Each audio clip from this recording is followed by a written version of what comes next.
किसी के बयान पर आप गिरफ्तारी नहीं कर सकते। पहले चरण में केजरीवाल के खिलाफ कुछ भी नहीं मिलता है। कुछ अन्य लोगों के बयान लेने के बाद आप चरण 3 पर पहुंचते हैं, जो है किसी एबीसी को गिरफ्तार करना। उसके बाद उस पर दबाव बनाया जाता है, उससे बेल के लिए याचिका डलवाई जाती है। 5वें चरण में एडिशनल सॉलिसिटर जनरल कहते हैं बेल का विरोध करने का कोई कारण नहीं है, फिर आदमी को बेल मिल जाती है। 6ठे चरण में वो बाहर आकर केजरीवाल के खिलाफ बयान दे देता है और उसके बाद उसे माफी मिल जाती है। सिंघवी ने कहा आबकारी मामले में हर राजनीतिक गिरफ्तारी में यही हुआ है, यह बहुत चिंता की बात है। It is blowing to smithereens the constitutional safeguards. Hindi में ऐसे कहेंगे कि जो भी संवैधानिक सुरक्षा मिली है उसकी चिंदी चिंदी हवा में उड़ गई है। सिंघवी की इन दलीलों से दिल्ली शराब घोटाले में गिरफ्तारी, सरकारी गवाह और उनके बयानों का हाल नजर आ जाता है। आखिर कोई तो सोचेगा कि जो व्यक्ति सरकारी गवाह बना है, जिसे इसी केस में जमानत मिली है, जिसमें मनीष सिसोदिया को 1 साल से जमानत नहीं मिल पा रही, वो आदमी जमानत पर बाहर आता है, उसकी कंपनी बीजेपी को 50 करोड़ रुपए का चंदा देती है। क्या यह किसी को भी नहीं दिखेगा?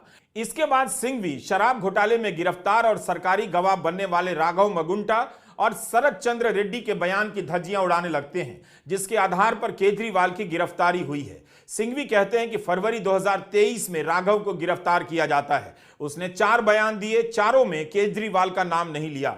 इन चारों बयानों को ईडी दबा देती है। जुलाई में बयान आता है जिसमें केजरीवाल का नाम लिया जाता है। क्या यह सही है? चूंकि आज आप ईडी हैं, इसलिए आप क्रिमिनल लॉ को उल्टा ही कर देंगे, सिर्फ इसलिए कि केजरीवाल को गिरफ्तार करना है। किसी तरह से आप एक बयान ले आते हैं। इस केस में जमानत कब मिलती है वो तारीख देखिए। ईडी कहती है हम जमानत का विरोध नहीं करेंगे।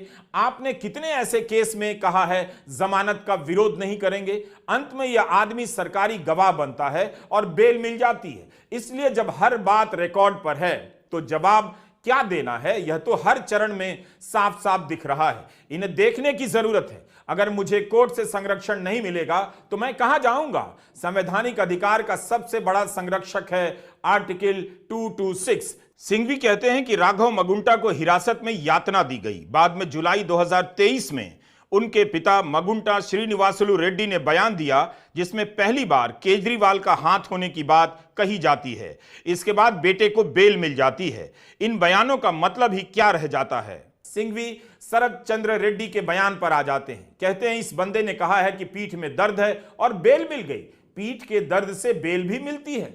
इस बेल के बदले में वो सेक्शन 50 के तहत बयान देता है। इन 2 बयानों में भी केजरीवाल के खिलाफ कुछ भी नहीं।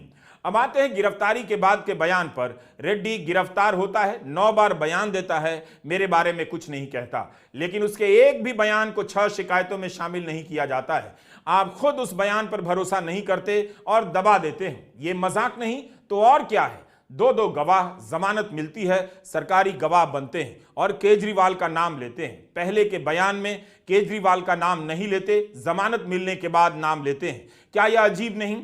इसलिए अभिषेक मनु सिंघवी ने जिस तरह से अपनी बात रखी है उस पर गौर करना बहुत जरूरी है। पता चलता है कि उन्होंने ईडी के केस को और अरविंद केजरीवाल की गिरफ्तारी को कैसे देखा है। यहां यह भी बताना जरूरी है कि सरकारी गवाह बनने वाले राघव मगुंटा के पिता मगुंटा श्रीनिवासलू रेड्डी जगन रेड्डी की पार्टी से सांसद हैं। इस समय वे वाईएसआर कांग्रेस छोड़कर टीडीपी में आ गए हैं। आंध्र प्रदेश में टीडीपी और बीजेपी का इस चुनाव में गठबंधन है। सिंघवी कहते हैं कि ईडी ने 110 साल से चली आ रही कानून की रेखाओं को तहस नहस कर दिया है। एक सह आरोपी से कुछ भी बयान निकलवा लेना आसान होता है, इसलिए इन बयानों को खास महत्व नहीं देना चाहिए। जो सरकारी गवाह होता है उस पर भरोसा नहीं किया जा सकता। वो सबसे अविश्वसनीय दोस्त है, और वो दोस्त कैसा जो अविश्वसनीय हो।